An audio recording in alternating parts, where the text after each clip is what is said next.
Estás escuchando Milenio 3 por Aluka Nanica. El hombre en principio dijo, voy a tratar de doblar esta cuchara, de romperla simplemente pasando la yema de uno de mis dedos sobre la cuchara. Una cuchara que era nuestra, no era suya, nos pidió una cuchara.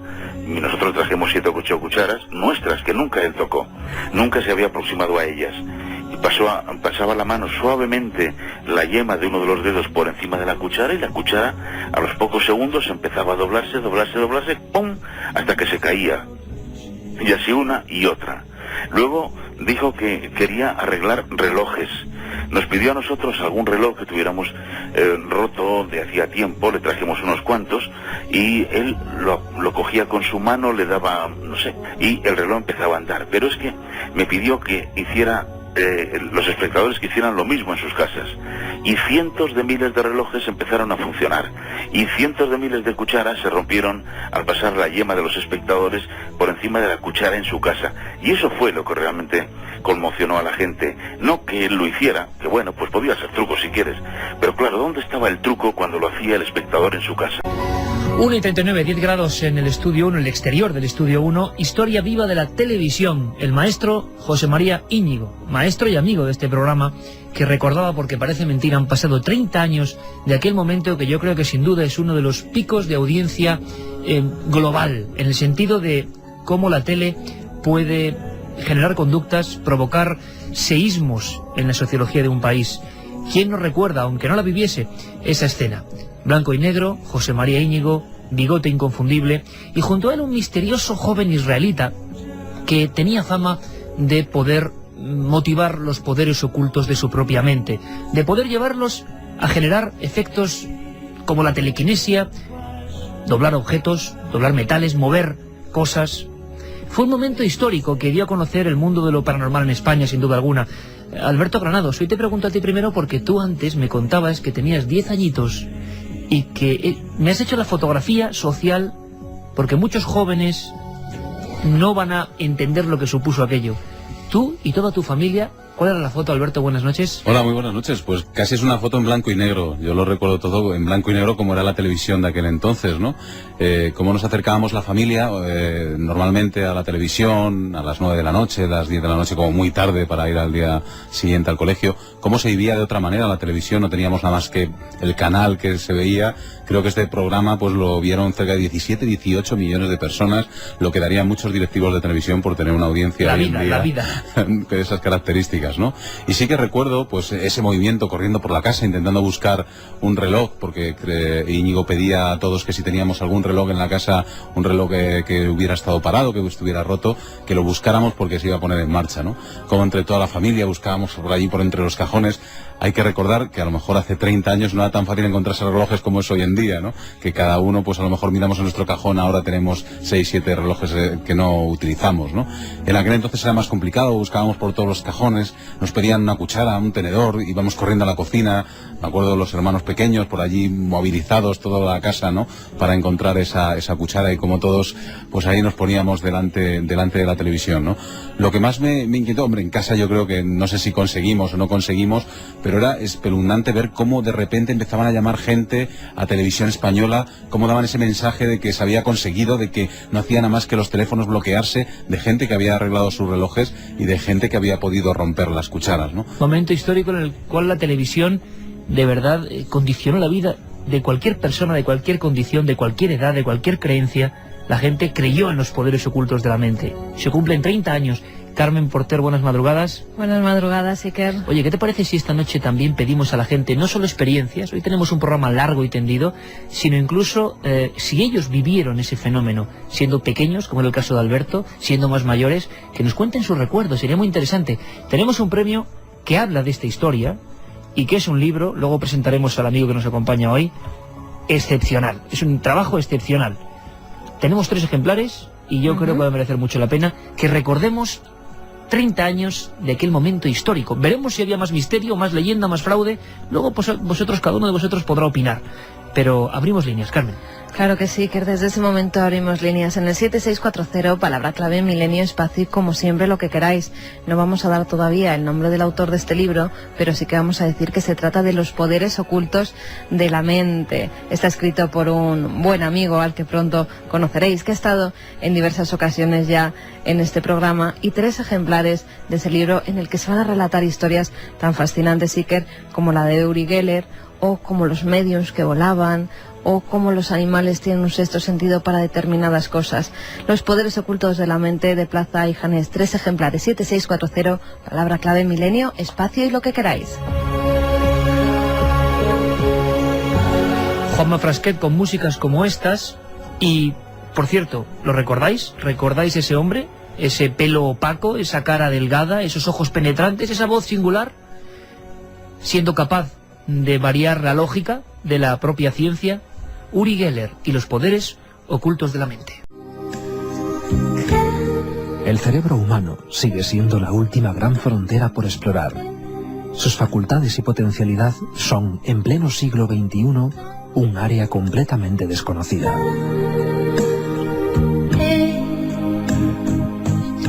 Telepatía, precognición, visión remota, telequinesis, son palabras recurrentes sobre las que se continúa investigando, casi siempre en secreto.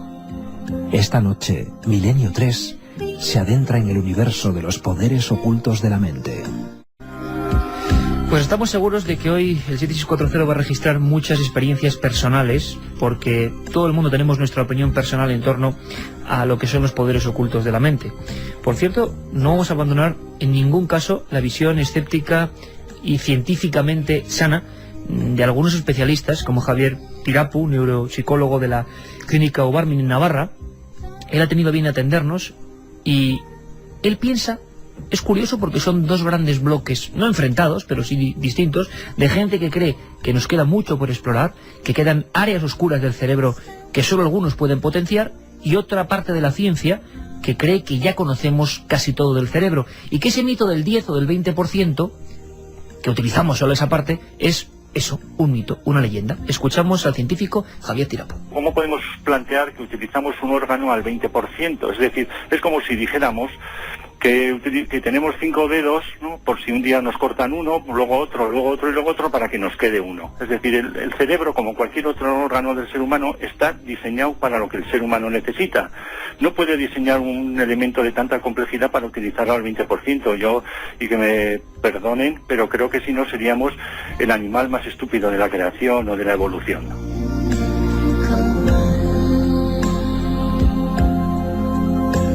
Nuestro compañero Alberto ha salido a la calle, como hace muchas veces, para testar la opinión de la gente que pasa por la arteria principal y cosmopolita de esta ciudad, que es una buena muestra, un buen sondeo de lo que piensa, yo creo que el grueso de este país en torno a un tema que ha tenido subidas, bajadas, ha sido más popular. Ahora este libro yo creo que hace un buen favor.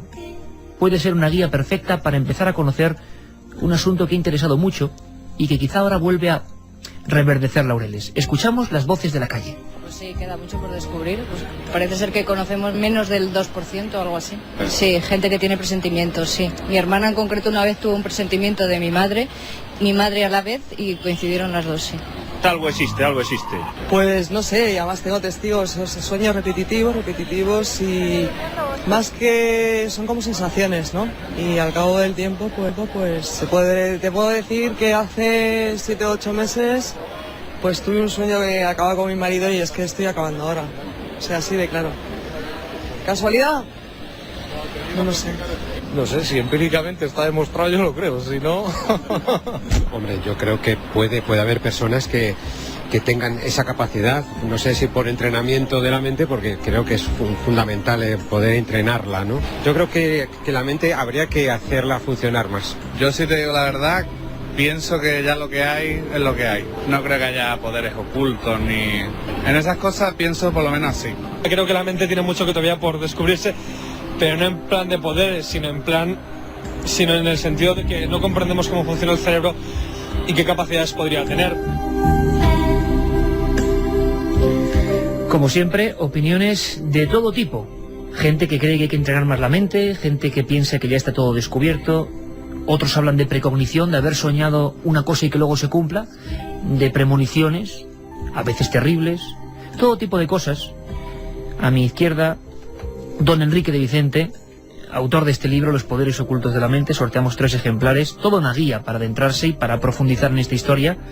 ¿Tú cómo viviste lo de Uri Geller? Buenas madrugadas, amigo. Buenas noches. Pues lo viví de una forma bastante intensa, pero menos que otra mucha gente. Porque a mí no se me ocurrió en aquel momento lo de ir a buscar una cucharilla o un reloj. Yo la verdad es que lo vivía con un poco de escepticismo.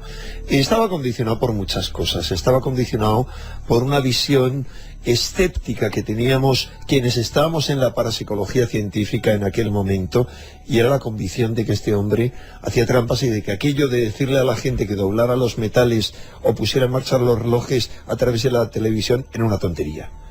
Y sin embargo... Un show, ¿no? Era un show. Que no beneficiaba la imagen de la parapsicología. Claro, bueno, era un show, pero yo me arrepiento de no haber hecho aquella prueba, porque luego he conocido a mucha gente muy seria que han alcanzado niveles profesionales muy altos en este país, directivos a muy alto nivel de grandes empresas, que han vivido la experiencia en su casa de que las cucharillas se han doblado y los relojes se han puesto en marcha, por mucho que a mí me costase reconocerlo. Y necesité encontrarme con Uri Geller en posteriores ocasiones, y necesité que pasaran muchos años y muchas experiencias que me permitieran abrirme a estas cuestiones para convencerme de que siempre la realidad, los fenómenos están ahí para sorprendernos siempre que nos dejemos sorprender, no cuando nos cerramos a ellos.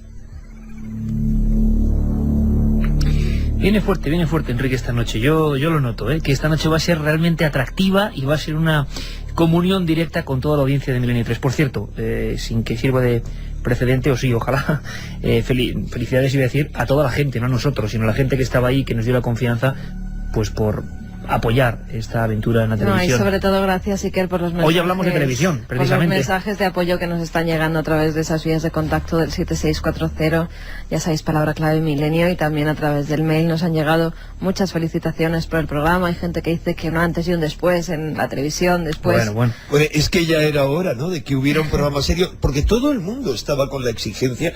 A mí mucha gente me decía: pero bueno, pero es que no hay un programa serio sobre estos temas, pero es que tenéis que hablar en esos programas. Y yo siempre les decía, pues es que hablamos donde podemos, porque no hay otra cosa. Pues gracias. Ahora ya hay otra cosa. Gracias a toda esa gente, gracias Enrique, porque sé que en los medios de comunicación también has hablado bien de este programa.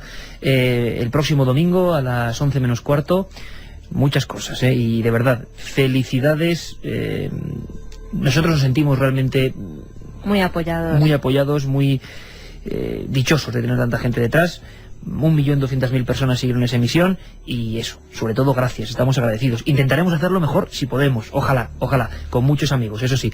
Carmen, te doy un dato, Iker, sin comparar, por supuesto, y menos con nuestro maestro, pero tú sabes cuál era la audiencia en la 2 del programa Más Allá y La Puerta del Misterio, en los que yo colaboraba como asesor. Pues no llegaba al 1.000.000 de audiencia, era la 2.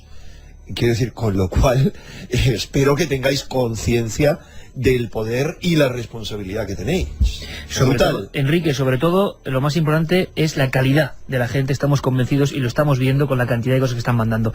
Dicho esto, gracias, lo tenéis que entender, era el primer programa y tenemos que dar las gracias, ser agradecidos, que es una de nuestros códigos de conducta. Carmen, hablamos de Uri Geller, otro momento televisivo importante, sin duda 1000 veces más fuerte que lo que se puede vivir hoy en día en televisión. El impacto es brutal, pero vamos a empezar a diseccionar a este personaje con todos los respetos, y luego quiero que Enrique nos cuente muchas cosas del hoy de Uri Geller, o de cómo fue derivando esta historia. ¿Quién era este personaje? Uri Geller nació en Tel Aviv, en Israel, el 20 de diciembre de 1946. Desde los 6 años, según ha confirmado él mismo en muchas ocasiones, era capaz de leer la mente de sus familiares, sobre todo la de su madre. También comenzó a observar que tenía el poder de doblar e incluso romper objetos de metal, y a partir de los 13 años, esa cualidad comenzó a controlarla. En 1969 presentó un programa en Israel donde demostraba que podría doblar cubiertos, poner en marcha relojes que estaban rotos y hasta leer el pensamiento del público que estaba en plató.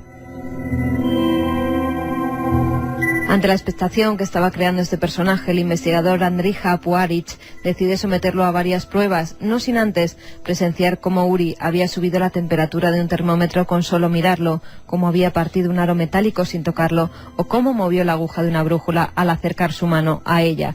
Ya en los años 70 comenzó a realizar este espectáculo por otros países. Una de sus primeras actuaciones internacionales la realizó en Múnich. Cuando llegó al aeropuerto le estaban esperando muchos periodistas y uno, fíjate, le instó a que diera muestra de sus poderes allí mismo, sin haber preparado nada, e incluso le pidió que detuviera la cabina de un funicular cercano que había. Tras varios intentos fallidos, en el que Uri parecía que no lo iba a lograr, al final es cierto que logró parar uno de los vagones. Fueron a preguntar también a aquel la persona, el maquinista que se dedicaba a manejar ese funicular, y dijeron que había saltado de repente y que se había parado en medio del aire. Ante esto demostró ante los periodistas, ante las cámaras, los micrófonos, que él tenía esa especie de poderes. Muchos creen en esos poderes sobrenaturales de Uri Geller, otros en cambio piensan que todo es fruto de trucos muy perfeccionados. Y vamos a contar con la opinión de gente que, bueno, piensa que esos trucos fueron eso, pues una especie de artimañas de ilusionista, pero sin duda el holocausto tremendo que provocó en un sinfín de personas, de medios, sigue siendo absolutamente, perfectamente, además hay que decirlo, presente, sigue estando ahí. Tan es así que han pasado 30 años y cuando le preguntamos a la gente se cree que ha sido hace mucho menos tiempo, como si la repetición de imágenes que habitualmente hace la televisión pues lo tuvieran mucho más fresco, mejor conservado. Escuchadme atentamente y me cuentas, Enrique, qué opinas de estas palabras de Íñigo, que son muy interesantes.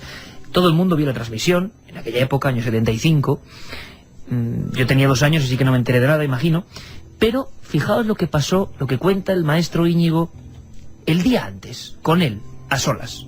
Llamé al redactor jefe del New York Times, así por las buenas, le pedí el teléfono, me dio el teléfono de su agente, me puse en contacto con él y no puso ningún problema en venir, naturalmente sin cobrar una sola peseta, tan solo los gastos de desplazamiento desde Londres, que es donde vivía él y donde vive.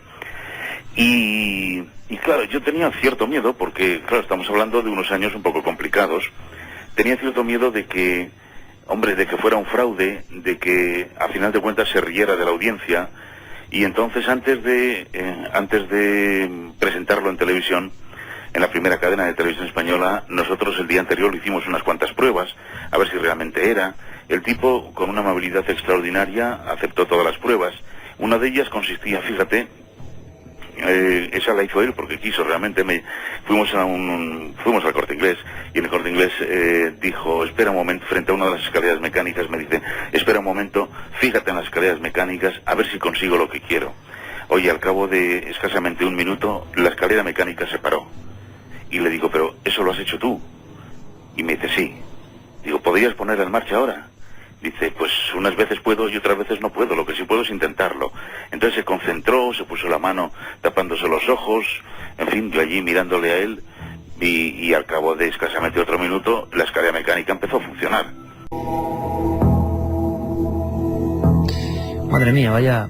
¿Cómo se explica esto, Enrique? Esto dentro del mundo de los poderes ocultos de la mente, ¿qué sería? ¿Un hombre que es capaz de parar escaleras? ¿Eso es posible realmente? Pues mira, yo si no hubiese conocido a Uri Geller y no tuviese buenos amigos que le han conocido en su salsa, en su casa, como Javier Sierra, entre otros, que se fue allí con un escéptico como es Hilary Evans, que se quedó muy asombrado, yo diría que es un cuento. Y que este señor lo único que hace es ponerse en los dedos una sustancia que utilizan los ilusionistas para doblar las cucharas. Pero tras haberle conocido y haber visto cómo me captaba con mucha otra gente el pensamiento, pero de una forma como muy espontánea, y yo es algo que tengo ya muy desarrollado y sé cuándo alguien funciona, cuándo alguien tiene empatía conmigo y cuándo no, dudaría de ello. Pero no puedo dudar por multitud de razones, por multitud, no por una, por muchas. Pues ahora lo contamos, Enrique, porque no tenemos apenas tiempo. Carmen, tú también conociste a Uri Geller, luego nos lo cuentas. Yo también, pero de pasada, a ti también te adivinó cosas muy curiosas. Acabamos, si os parece, simplemente con una barrida o una especie de batería de opiniones de las personas que están acordándose de este evento, imagino, y de muchos otros poderes ocultos de la mente. Tenía 5 años, en casa no salió bien lo de la cuchara. Otro mensaje que nos dice, yo tenía 6 años cuando lo de Uri Geller y doblé la cuchara. Hola, el mes pasado sufrí en México el paso del huracán Vilma y es curioso que un día antes de la llegada del huracán desaparecieran todos los animales. De eso hablaremos luego. Por favor, aclaradme de una vez por todas la diferencia entre telequinesis y psicoquinesis. Son términos que a menudo se confunden. Un abrazo de Luego Luis. vamos respondiendo a todas las cuestiones. Yo era muy pequeño cuando lo de Uri Geller, pero en casa todos lo intentamos. No lo conseguimos ninguno, pero mi tío sigue manteniendo que dobló la cuchara. Ese día siempre quedará en mi cabeza. Me dejó impresionado ver cómo empezó a funcionar un viejo reloj que teníamos. Yo recuerdo aquella noche, fue asombroso. En mi casa los relojes volvieron a funcionar. Es curioso, Carmen, el fenómeno pasó hace 30 años, pero parece que fue ayer mismo. Sigue en lo más profundo de la mente humana. Y de eso hablamos después, en Milenio 3. Un abrazo. 2 y 8, siempre en directo, Milenio 3, psicoquinesia, levitación, percepción extrasensorial, clarividencia, telepatía, retrocognición, telequinesia. ¿Cuántos términos, qué desconocidos, qué apasionantes? Estábamos hablando, casi como percha informativa para hacer este programa, del 30 aniversario de lo ocurrido en Televisión Española, en el programa directísimo con José María Íñigo, y ese enigmático personaje, ¿a qué se dedicará ahora? ¿Es cierto eso de que busca petróleo, de que las grandes empresas se lo disputan? ¿O es cierto que emplea a niños necesitados en un acto benéfico para intentar, bueno, pues potenciar su mente, ayudarles? Algunos tienen enfermedades, se ha dicho de todo. ¿Cuál será la verdad? ¿Cuál será la leyenda en torno a este personaje fundamental ya de la iconografía del siglo XX? Uri Geller, con ese reloj en las manos, o doblando y mirando fijamente la cuchara. Sin embargo, hay que decir que también en España surgieron voces a la contra. Tengo un libro que se llama Uri Geller al descubierto. El autor era el presidente, sigue siéndolo, de la Sociedad Española de Parapsicología. Esto provocó también un cierto caos en la comunidad de interesados por estos temas en España. Era el año 75, acababa de ocurrir ese programa, expectación total, y alguien acusa y señala a Uri Geller. Vamos a poder hablar con él. Él es Ramos Pereira. Ramos, buenas noches. Buenas noches. Ramos, lo primero, interesante, criticar a Uri Geller o demostrar en este caso algunos de sus trucos, ¿significa lo mismo que indicar que no existen personas dotadas capaces de hacer lo que hacía Uri Geller? No, en absoluto, eso en absoluto. Yo he analizado la conducta de Uri Geller y los trucos que utiliza. Primero, su conducta es de un ilusionista, es decir, el ilusionista exige naturalmente unas reglas de juego para poder hacer el truco, como es lógico y natural. Pero claro, él es de los ilusionistas que se avergüenza o no quiere decir que es un ilusionista y entonces dice que es un vidente, pero cuando llega a los estudios de televisión ordena muy bien dónde tienen que estar los focos, dónde tienen que estar las cámaras, etcétera, porque que es lo mismo que haría un ilusionista. Yo, de hecho, me jacto de hacer los mismos trucos que Uri Geller, exactamente igual, sin ningún problema, claro, naturalmente diciendo que es con truco.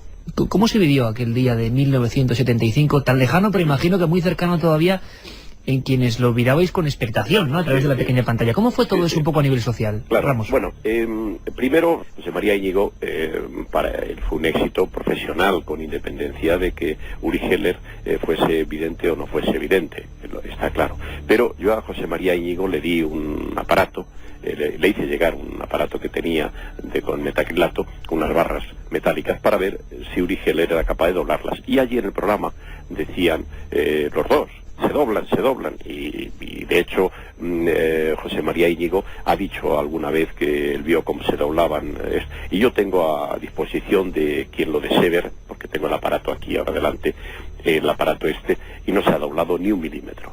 Lo que no he contado nunca y cuento ahora con mucho gusto es que la psicosis llegó a mi propia casa, porque cuando yo regresé a casa aquella noche mágica, me encontré con mis hijas pequeñas, con sendas cucharillas cada una en la mano, dobladas, que las habían doblado diciendo que estaban viendo la televisión y que se le dobló y tal. Entonces, claro, yo me quedé frío, porque dije, bueno, pero ¿cómo ha podido ser? Y ellas luego ya poco a poco me explicaron que, bueno, que habían hecho el esfuerzo correspondiente para doblar las cucharas, o sea que era nada paranormal. ¿Te ha dado Uri Geller su biografía, sus supuestos poderes a lo largo de todo este tiempo, motivos para pensar que en alguna cosa estabas equivocado, o sigues pensando exactamente como en aquella noche? No, sigo pensando lo mismo. Y esa oferta que decía yo ahí en el libro, yo se la hice a él personalmente ante la prensa, en la segunda vez que vino a España, que en una rueda de prensa le dije que si él me demostraba en ese momento que podía doblar una cuchara, que yo me ponía de rodillas, claro, ante todos los fotógrafos, y le pedía humildemente perdón. Y la respuesta de él fue echarme de la sala. Esa fue la respuesta que dio, y a continuación siguió la rueda de prensa y dijo que yo era un aprovechado, que no sé qué, y que él había demostrado en la Universidad de Stanford que tenía poderes paranormales. Y entonces uno de los asistentes le recordó que lo que él había demostrado, según Tag y Puthoff, dos investigadores de la Universidad de Stanford, no eran poderes paranormales físicos, que es de lo que estábamos hablando, sino que presuntamente les demostró que tenía poderes psíquicos, no físicos. Es decir, que él podía, porque las experiencias que realizaron eran de telepatía, hay pruebas más que evidentes de que él hizo fraude allí, y sabemos exactamente cómo lo hizo, con una muela que tenía un micrófono, que tuvo la vanidad, su manager, después le gustó tanto el invento que lo patentó, Pujarich, y por lo tanto gracias a eso pues sabemos cómo era exactamente la muela esta electrónica. Bueno, pues entonces lo que decía es que él, en todo caso, lo que habría demostrado, o supuestamente demostrado, es que tenía poderes clarividentes, pero no físicos, que es de lo que estábamos hablando. Y para toda la gente que te oye ahora, Ramos, ¿cómo se hace eso? La cuchara, o bien la tiene preparada, que es simplemente por el efecto del agotamiento del metal cuando se dobla varias veces. Con eso ya es suficiente para poder realizar el truco, porque se deja en un momento, en un punto que prácticamente la cuchara tiene el mismo aspecto que una cuchara que es correcta y que uno podría comer con ella, pero basta un pequeño movimiento para romperla. Entonces él la puede hacer todavía de otra manera, que es, esto ya más difícil de explicar por radio, pero camuflando un extremo de la cuchara y doblándola con los dedos, es decir, en un movimiento rápido lo dobla con los dedos, y luego lo pone en posición aparentemente horizontal cuando realmente está tapando una parte que ya está doblada. Entonces cuando él va deslizando poco a poco el dedo gordo, es cuando parece que se va doblando, pero realmente lo que va haciendo es cambiando la dirección, o sea, apareciendo lo que ya estaba doblado detrás de la mano. Ya digo que es difícil de explicar esto por radio, pero bueno, más o menos esos son los dos trucos que él realiza. ¿Hay alguna persona, algún dotado, del que si quieres algún día hablaremos, que por lo menos no sea tan decepcionante, según tu estudio, como Uri Geller, y que se haya aproximado más a los poderes ocultos de la mente, tema que hoy nos ocupa? Pues sí, claro que sí. Yo, por ejemplo, el que más me impactó, he conocido a varios, pero el que más me impactó fue una niña que se llama Bogna Stefansky, que en un viaje que realicé de estudios cuando yo era profesor en la Universidad Autónoma de Madrid con mis alumnos, estuvimos en un viaje de estudios por la Unión Soviética y pasamos por Polonia, y yo fui a visitar a esta familia porque tenía mucho interés había leído muchas cosas de Bogna Stefansky, y realizó unas pruebas a plena satisfacción mía, con todos los controles que yo pude hacer en aquella ocasión, que esta niña tiene visión, o tenía visión paraóptica, con las yemas de los dedos, era capaz de detectar formas y colores de cartulinas que yo le recortaba, que colocaba yo debajo de un cristal, y ella con los ojos vendados por mí, como yo sé vendar para que no pueda ver, porque sé cómo ven los ilusionistas que se hacen vendar los ojos, y con una tabla por medio que además impedía cualquier visión, aun con los ojos abiertos, de la mano. Y ella pasaba por el cristal, la mano llevaba las formas perfectamente de las formas de la cartulina, y además lo curioso es que cuando dos cartulinas había que estaban una encima de otra, pues hacía como una especie de puente, ¿no? Pues ella hacía el puente también con los dedos, y luego detectaba los colores también. Para ser exacto, le costó mucho trabajo detectar el negro, pero no se equivocó nunca. Pudo dudar de qué color era, pero jamás en toda la experiencia dijo este color es rojo y esto es amarillo o tal, ¿no? A mí me dejó muy impactado aquello de Pogniak Stefanski. Pues lo dejamos ahí con ese dato apasionante. Ramos Pereira, presidente de la Sociedad Española de Parapsicología, autor hace ya 30 años de Uri Geller al descubierto. Ha sido un auténtico placer contar con tu intervención esta noche en un tema que sabemos que apasiona a la gente y que nunca hay que dejar de tener, por supuesto, una posición crítica como tú tuviste con este libro pionero y sobre todo a contracorriente. Ramos, un abrazo muy fuerte. Un abrazo a todos los radioyentes y a ti, por supuesto. Milenio 3. Enlazar. All right, the first experiments, of course, everybody concerned was... Una voz sugerente, inquietante. Por cierto, Enrique, ¿tú has hecho algo? ¿Estás aprendiendo de Uri Geller? Porque se están viendo a encender y apagar los focos solamente cuando estás tú de este estudio 1, que dejamos solo unos poquitos. Y no es solo eso, cuando estábamos hablando del tema del funicular, pues resulta, nos comenta Alberto Granados y Juanma Frasquet en La nave del misterio, que en la televisión que tenemos ahí, que nosotros no podemos ver, estaba saliendo un objeto tan, no sé, poco habitual en las televisiones, digo yo, ¿no? Como un funicular. Como un funicular, bueno, y además no era en cualquier cadena, sino era en CNN Plus, que es de esta casa. Sí, sí. Es decir, que es la que tienen puesta de forma permanente. Esto es una sincronicidad. Yo hablo en mi libro de sincronicidades y cómo las sincronicidades se producen en paralelo, de forma simultánea, a fenómenos paranormales en cadena, con precogniciones. Y lo otro que hablabas de los focos, bueno, puede sonar a risa, pero para quienes ya vivimos como parte de nuestra vivencia cotidiana, esto que llamamos lo paranormal, que no es sino una forma alternativa de realidad, esto es normal. Es lo que se conoce como fenómeno Slide.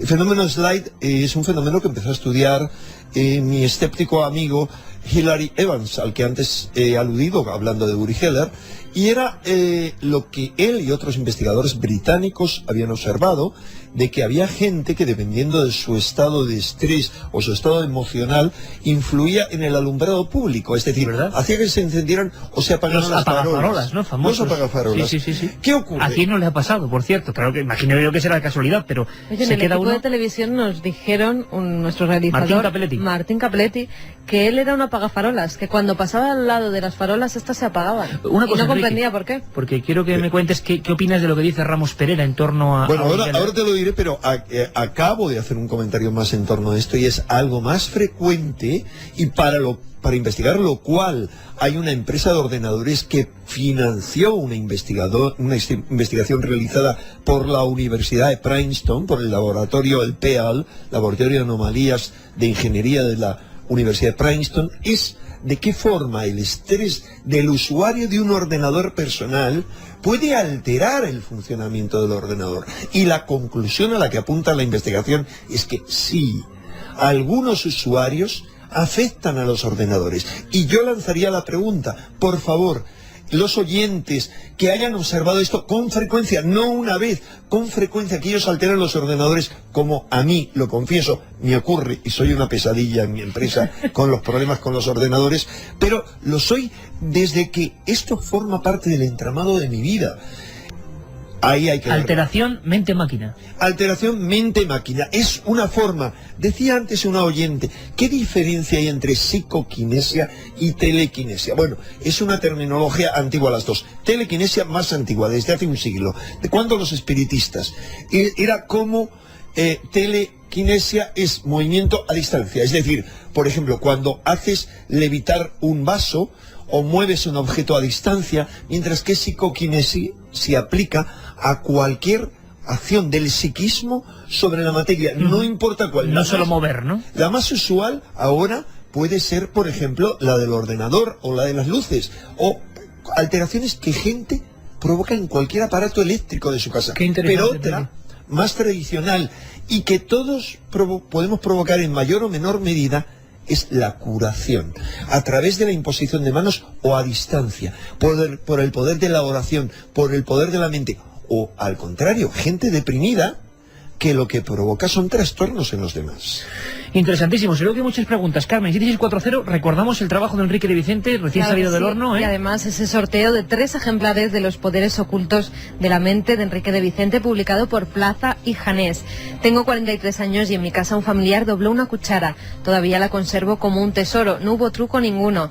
Nunca le quitaron el ojo de encima para ver si estaban haciendo algo raro. Habla sobre el uso de los poderes de la mente por parte de los servicios secretos de muchos países, la CIA, la KGB, el Mossad e incluso el CSIC, nos dice Vero desde Asturias. Llevo unos 8 meses usando demasiado la palabra casualidad, seguramente debido a los poderes de la mente, y un caso de déjà vu muy especial. Déjà vu sería ya vivido, ¿no? Ese momento que estoy seguro que todos los clientes han tenido, que de repente parece que todo se confabula. Hay unos segundos en que uno se queda medio idiotizado, porque es así, dice, caramba, esto ya lo he vivido. Y hay una serie de escenas, como en el cine, que ocurren, y va a ocurrir esto, y luego ya se para. Pero que eso, en la mayoría de los casos de déjà vu, lo aclaro en mi libro, pueden tener una explicación psicofisiológica, es más, neurofisiológica. Hay una explicación simple, en la mayoría, salvo cuando tú dices... ¿Qué explicación, hombre, Enrique? Es como una especie de puente, de salto, de loop que hay en la memoria. Vamos a ver, pero es distinto de decir, ¡ay, esto ya lo he vivido!, a que tú digas, cuando estás en una ciudad que no conoces, mira, a la vuelta hay tal cosa. Hombre, sobre todo lo era cuando no existía Discovery Channel o cosas similares que nos informaban de cualquier lugar del mundo. Esto es diferente. O cuando dices, va a ocurrir tal cosa, y ocurre, que puede verse un sueño precognitivo. Pero el déjà vu que es tan frecuente, ¿no? sí hay una explicación neurofisiológica, y cuando hay una explicación, tenemos que pensar primero en la explicación normal, racional. No hay que aferrarnos a nada raro, y desde luego lo llamado paranormal es solo paranormal en la medida en la que no nos han enseñado a aceptarlo. Y es terrible. Cortamos nuestra conexión con lo extrasensorial, con el mundo de lo invisible, de pequeños, porque la vida, la sociedad nos obliga a cerrar ese puente. Este caso de déjà vu nos lo decían desde Lorca. Otra amiga nos dice, creo que me comunico con mi amiga por telepatía. Cuando quiero saber de ella, pienso en ella y me llama por teléfono. Soy andaluza y ella es de Toledo. Yo puse en marcha un despertador que llevaba 2 años parado. El poder mental existe. Un beso, Belén, desde Tenerife. Estaba nuestro Íñigo y al lado un joven muy flaco, con una mata de pelo negro y rizado, casi traslúcido. Se arreglaron 3 relojes. La cuchara ardía doblada. Mi hermana, reloj que toca, reloj que para, nos dice Lorena desde Santa Marina de Somoza. ¿Cuánta gente? Es increíble.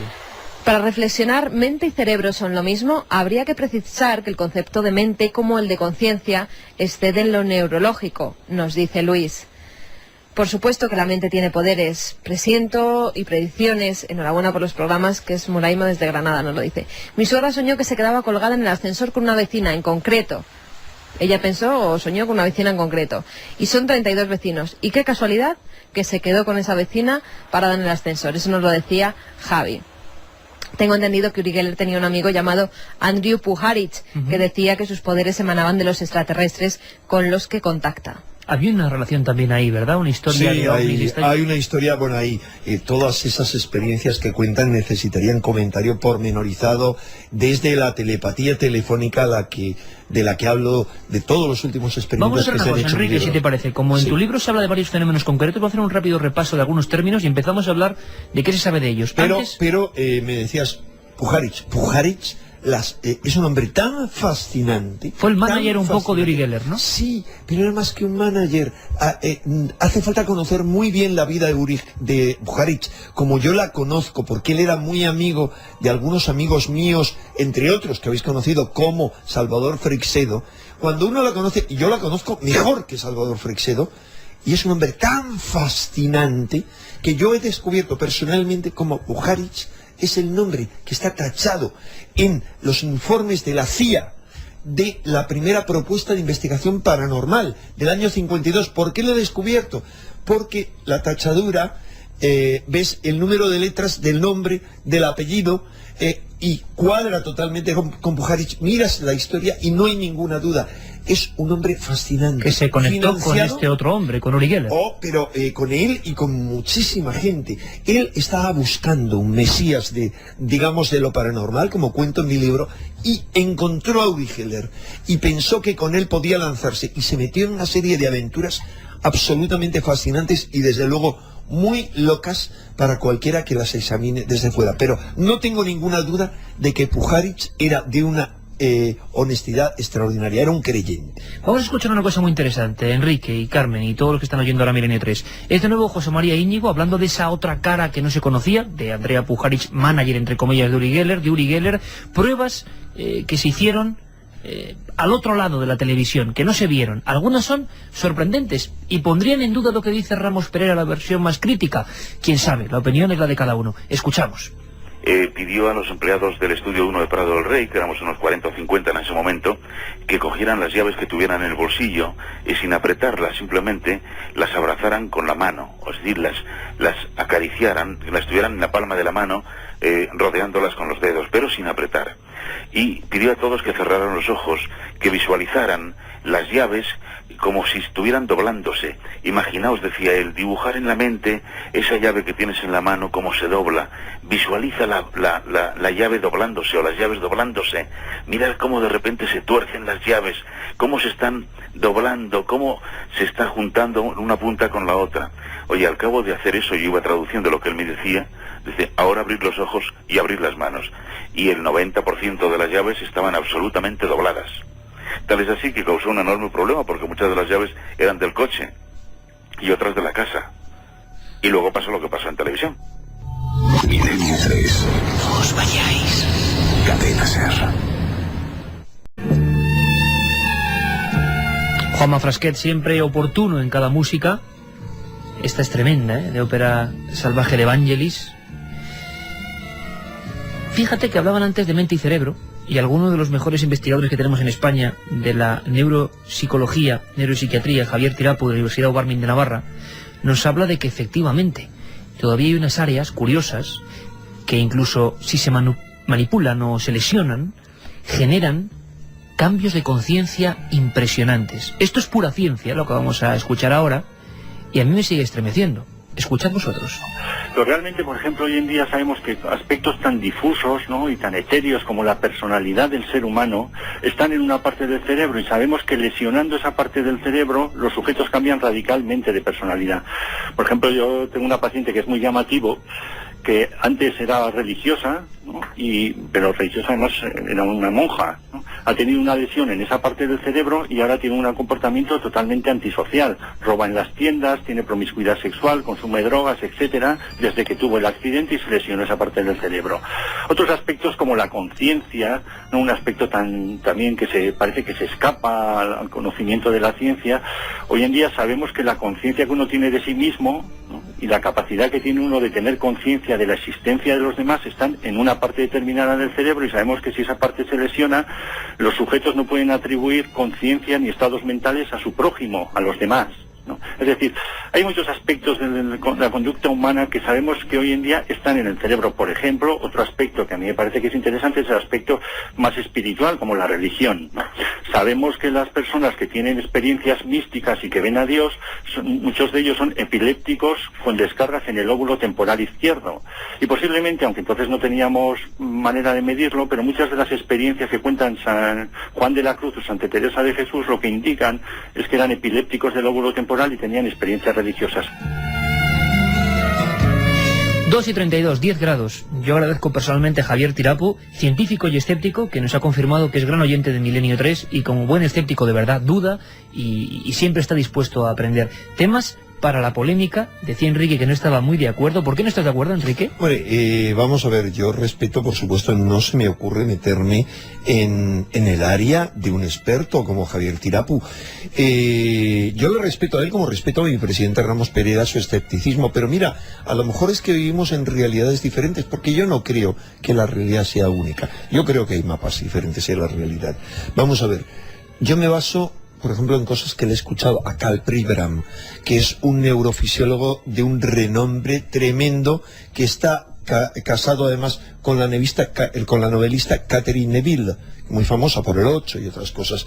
Bueno, este hombre, que es un tipo de un prestigio extraordinario, y otros neurofisiólogos muy importantes como John Eccles y otros, aseguran que esto no es así. O sea, no están de acuerdo. Dicen que hay experimentos según los cuales, cuando se ha localizado una actividad en un área del cerebro, por ejemplo, no solo las que mencionaba Javier Tirapu, sino la memoria, estaban convencidos de que estaba en un área del cerebro, y de repente alguien que se le ha mutilado ese área del cerebro por un accidente, por una operación quirúrgica, no pierde la memoria.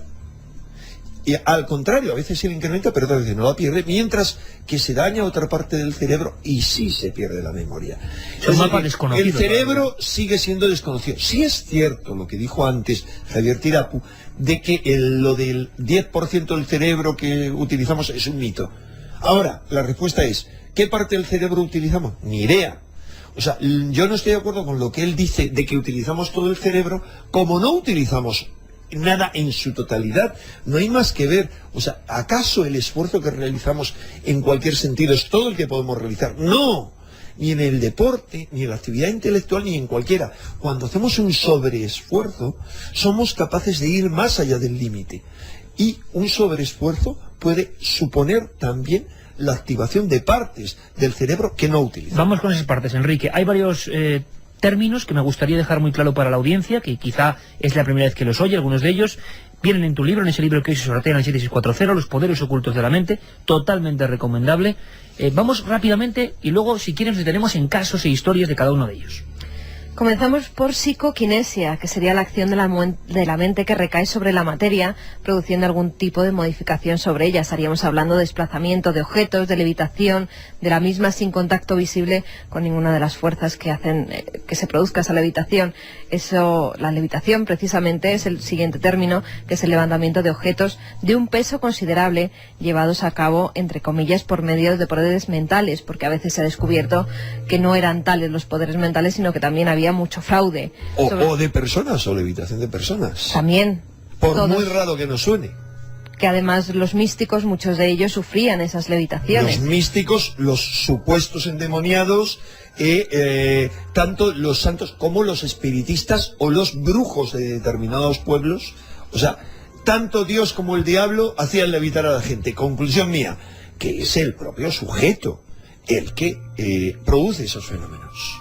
Luego estaría percepción extrasensorial, es el conjunto de fenómenos de orden cognoscitivo que son fuentes ajenas a los 5 sentidos. La precognición es el conocimiento de algún suceso que haya ocurrido o que vaya a ocurrir en el futuro y que no puede ser captado por deducciones lógicas. La premonición, una suposición paranormal sobre hechos que han de ocurrir. La retrocognición es la facultad de algunas personas que le hacen posible enterarse de modo paranormal, por decirlo de algún modo, de experiencias o hechos pasados y narrarlos también describiendo esos detalles. La telequinesia, el desplazamiento de objetos materiales y la intervención de una fuerza aparente. La visión dermoóptica es una facultad de naturaleza paranormal por la que el individuo que se haya dotado de dicha facultad es capaz de ver con los ojos vendados e incluso diferenciar los colores que le son presentados. Lo que contaba antes Ramos Pereira, de esta niña polaca, ¿no? Incluso Mariano Revilla, el jefe de programas de esta casa, nos hablaba esta tarde de un experimento que hicieron con Antonio Josales por plena Gran Vía, con una persona que decía tener visión dermoóptica. Conducía un coche con los ojos tapados en plena Gran Vía. Sí, lo que ocurre es que en esos casos, más bien la versión que tenemos es que son gente como Anthony Blake, mentalistas ilusionistas, que saben cómo hacerlo. Eso era también lo que nos decía Mariano. Autopremonición, noticia recibida en estado onírico de algo que le puede suceder a la persona que lo sueña. La telepatía, que sería la transmisión a distancia del pensamiento, la comunicación directa entre la mente de dos personas. Y por último tendríamos la clarividencia, que es un tipo de conocimiento paranormal aparentemente independiente de la actividad sensorial o racional. Esto último que has mencionado, Carmen, es muy interesante porque esa clarividencia ha sido llamada visión remota por los científicos de lo que antes Ramos aludía como Universidad de Stanford, que no es la universidad, sino el SRI, el Instituto de Investigaciones Stanford, que está anejo a la universidad, y que ahí empezaron toda una serie de experiencias muy importantes que derivaron en la creación de 2 destacamentos de videntes dentro de la DIA, de la Agencia de Inteligencia de la Defensa. Durante 3 décadas desde que empezaron las investigaciones hasta que se cortó el último proyecto, el proyecto Stargate, la DIA y otra serie de agencias de inteligencia estuvieron implicadas en lo paranormal. Y lo más interesante es que yo he hablado con 2 de los militares que dirigieron esos destacamentos. Uno, el teniente Atwater, fascinante, que era uno de los que dirigía uno de los 2 destacamentos evidentes. Y era increíble las cosas que encontraron. Y el otro, menos interesante, era un general de 5 estrellas que estuvo en Madrid, el general, estuvo el Bain, que estuvo en Madrid con su mujer, una psiquiatra, Rima Laibu, que es muy conocida por haber estudiado casos de abducción, y con 2 videntes tratando de encontrar a varios desaparecidos. Les pagó el viaje a la revista Más Allá y no encontraron nada, desafortunadamente. Oye, Enrique, de estos términos, de estos fenómenos, ¿a ti cuál es personalmente el que más te llama la atención?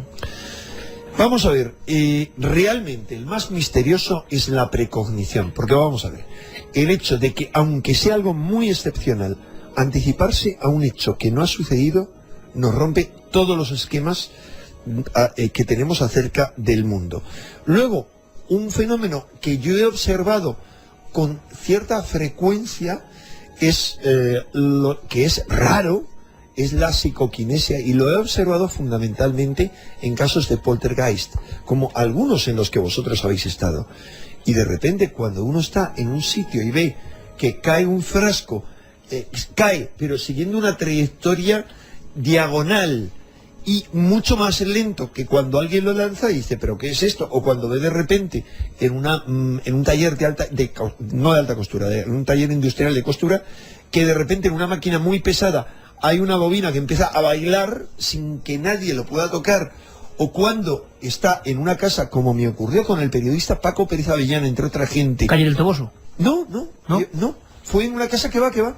Él estaba pues con unos amigos de copas y tal, se enteró de este caso, coincidimos por casualidad ahí, no, era en la calle, te diré cuál era la calle porque era muy fascinante el nombre de la calle, porque el nombre de la calle era de un individuo muy conocido madrileño que había estado implicado en lo paranormal en el año 50.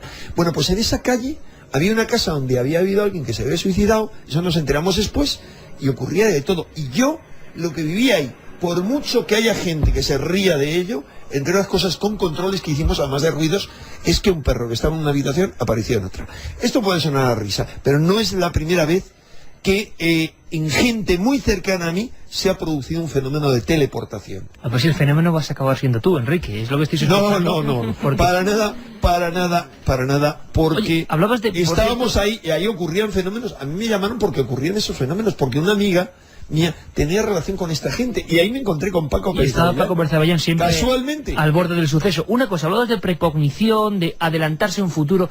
Yo estoy seguro que muchos oyentes, muchos amigos, porque nos ha ocurrido a todos, es eso de que llaman por teléfono y adivinas quién es el que está llamando. Eso es telepatía. Bueno, vamos a escuchar una cosa que yo creo que es muy interesante. Bueno, y luego adivinar quién es ese sujeto, y ya si adivinas lo que va a ocurrir después, sería algo mucho más grave. Pero vamos a escuchar esta pequeña ficha de nuestro compañero Alberto, que ha intentado condensar en apenas un par de minutos lo que le pasa a muchísima gente diariamente. Quién sabe, espero que no, a las 2:42 nadie os llame de repente.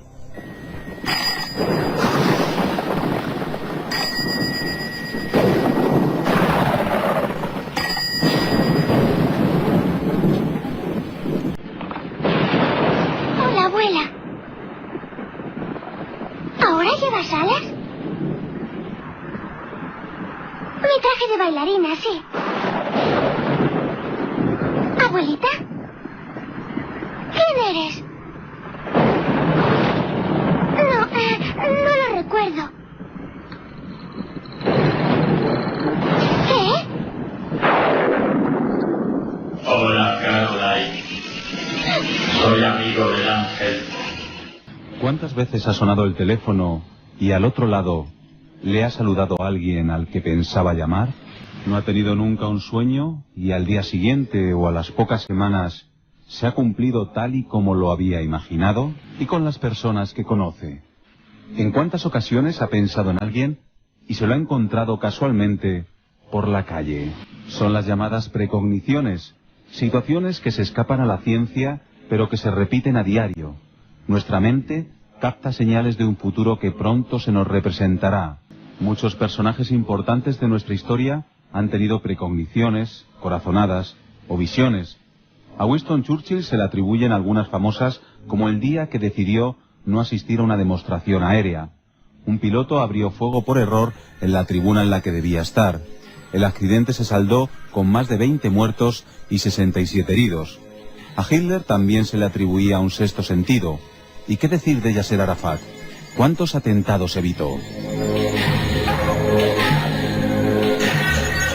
También hay datos de precogniciones grupales, como las que se registraron días antes del fatídico 11 de septiembre, cuando muchas personas soñaron con accidentes de aviones, e incluso algunas decidieron no ir a trabajar esa mañana al World Trade Center. Después de haberlo pensado un poco, seguro que recuerda algún caso vivido. ¿O se lo ha contado algún familiar? Por cierto, ¿no era usted el que anoche soñaba que un inquietante ser le llamaba por teléfono? Cójalo. Es para usted. Cójalo.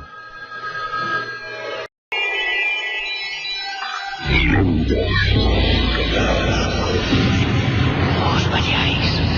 Cadena SER.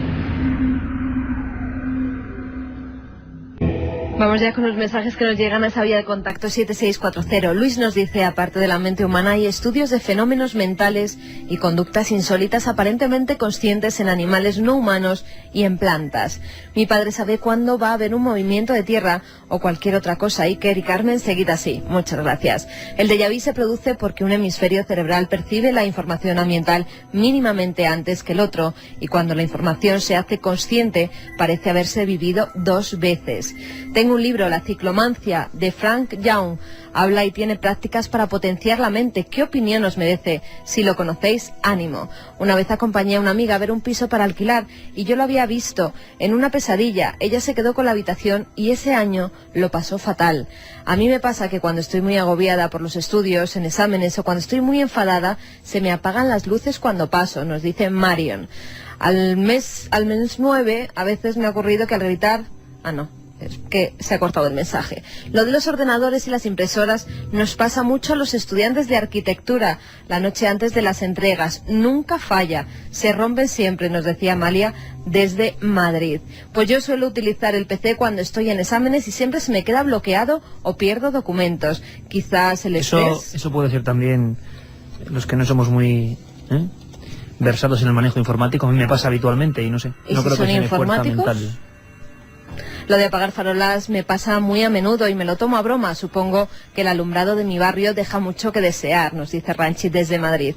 Hola, soy Merche. Yo tenía 8 o 9 años y mi reloj funcionó. Desde entonces me empecé a interesar por todo esto. Fue increíble. Una vez vi un señor que era capaz de mantenerse a unos 15 centímetros del suelo, como flotando. Me hizo pasar el brazo por debajo de él y no había nada que le sujetase. Me sorprendió. ¿Te recuerda el testimonio de Mercedes Alisach, la famosa escritora, con el caso de Garabandal en Santander, pasando el bastón, ¿no? Decían por debajo de una de las videntes, de esas niñas, y con los ojos en blanco entraban en un estado, pues, realmente inquietante, uno de estos estados de los poderes ocultos de la mente, quizá.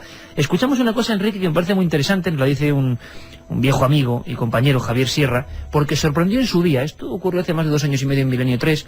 Hablábamos de astronautas, acababa de ocurrir el desastre reciente de esas muertes terribles de uno de los transbordadores, y Javier nos recordaba el caso de Jane Randles, una persona que dejó por escrito, no es decir, yo ya lo viví, sino que ella, lo curioso es que lo había dejado por escrito, porque el sueño fue tan fuerte, que es como estas pesadillas que se acaban convirtiendo en compañías de uno, que durante días no se pueden olvidar. Así como otros sueños parece que se disuelven, ¿no? Como azucarillo en agua, otros te acompañan. Y este era como una información en sueños. Escuchamos. Ella tuvo un sueño muy particular y lo escribió. Habló de que ella había visto cómo de noche salía el transbordador espacial hacia el espacio y que aproximadamente 1 minuto después del lanzamiento uno de los depósitos de combustible ardía y explotaba la nave en vuelo. Claro, salvo el detalle de la noche, el resto de los detalles son muy ajustados a lo que a lo que después ocurrió, y esto pues estuvo en jaque a esta mujer durante varios meses, que se dedicó a recoger otras experiencias similares de personas que también habían soñado con el accidente del Challenger, pues aproximadamente desde hacía 1 o 2 años antes de que tuvieran lugar esos acontecimientos.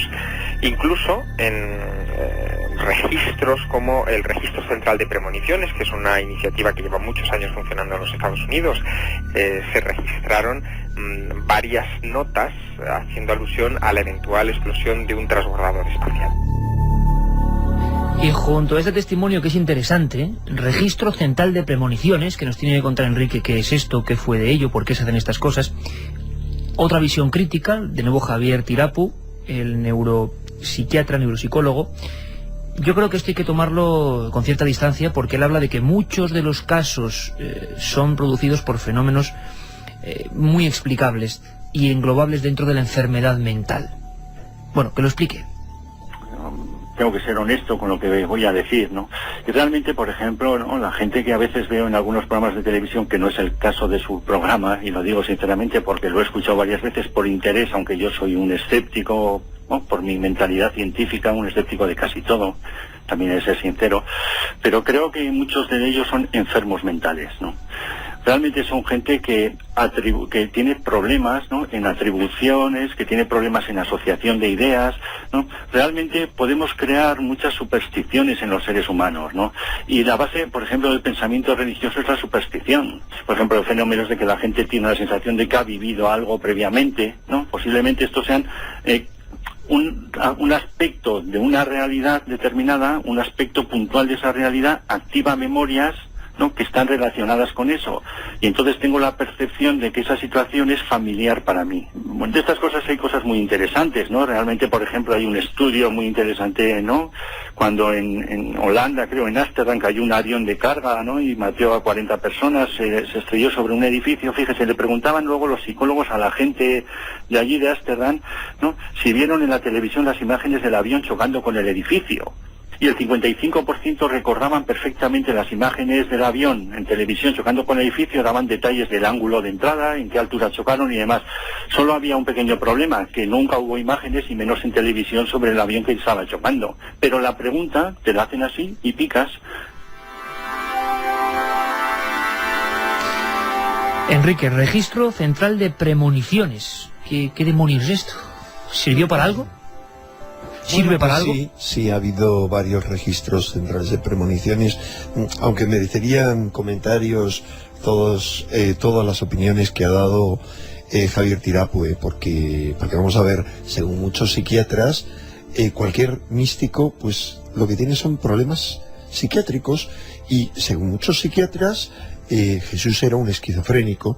Hombre, a esto se le llama reduccionismo. A mí me parece que hay que ser escéptico, pero yo tengo otra opinión. Reduccionismo, Enrique, porque cada uno lo ve según su cristal, ¿no? Claro, o sea, tú lo ves según tu especialidad y tú lo reduces a tu especialidad. Y cuando uno empieza a estudiar los problemas mentales, a mí me ha ocurrido, de repente uno tiene ese problema mental, o sea, dices, es que estudian la neurosis y dices, soy un neurótico. Pues claro, tenemos comportamientos neuróticos, claro que hay comportamientos, o sea, claro que, como ha dicho antes Javier Tirapu, hay mucha gente que produce fenómenos paranormales y que son epilépticos, pero ¿significa el que uno sea epiléptico que no tenga que ver con los fenómenos paranormales? No.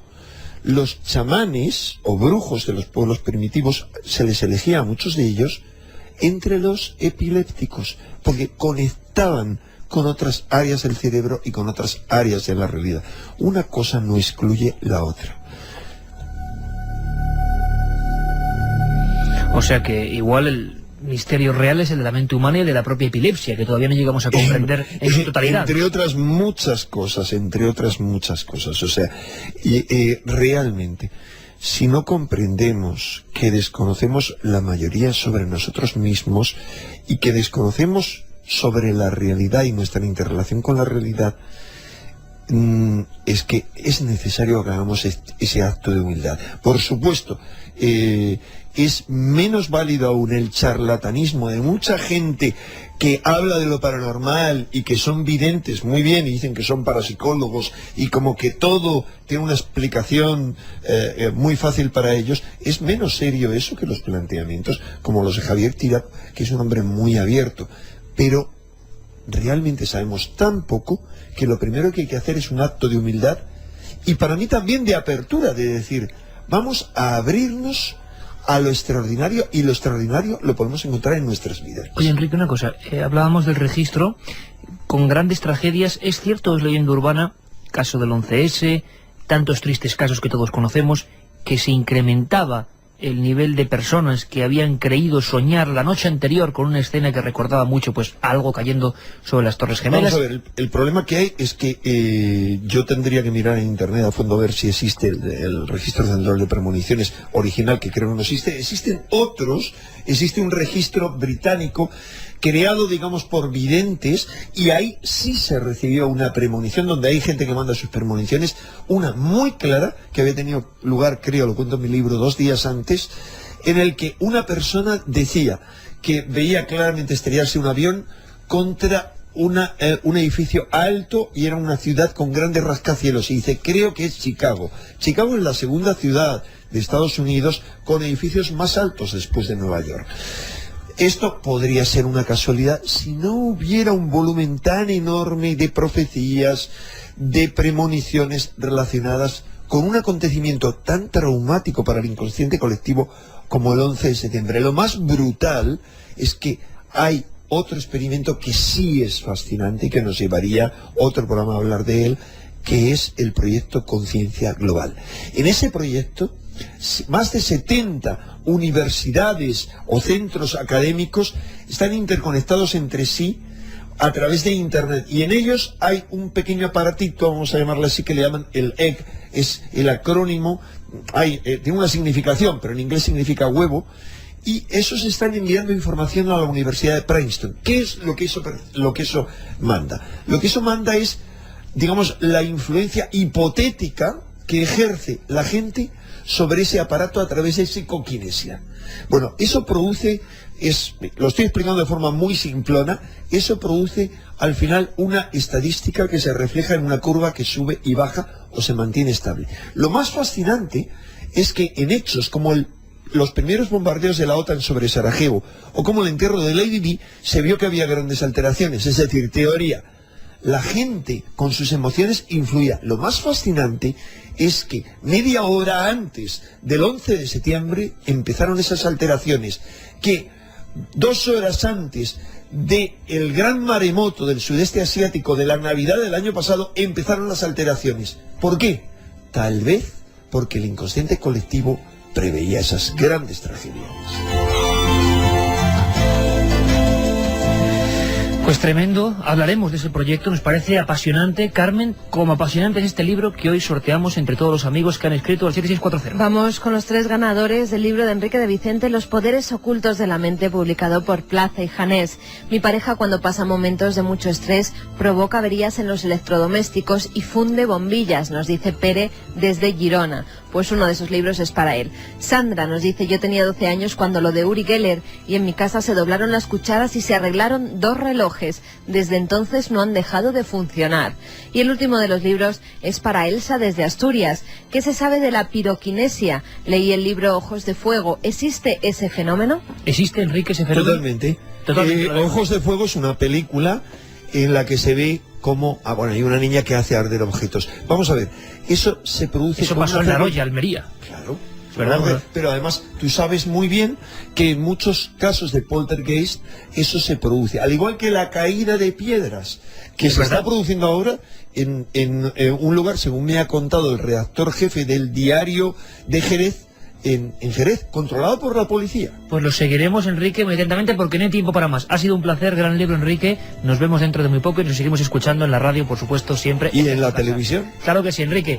Juanma Frasquet, Alberto Granados, nos marchamos ya todos. Mañana continuamos. Mañana de nuevo, como suele ser habitual los sábados, estaremos en un sitio donde están pasando cosas y contaremos historias casi dramáticas que están pasando también en Madrid. ¿Vale, Carmen? Mañana nos vemos a la 1 de la madrugada. Hasta luego, hasta mañana.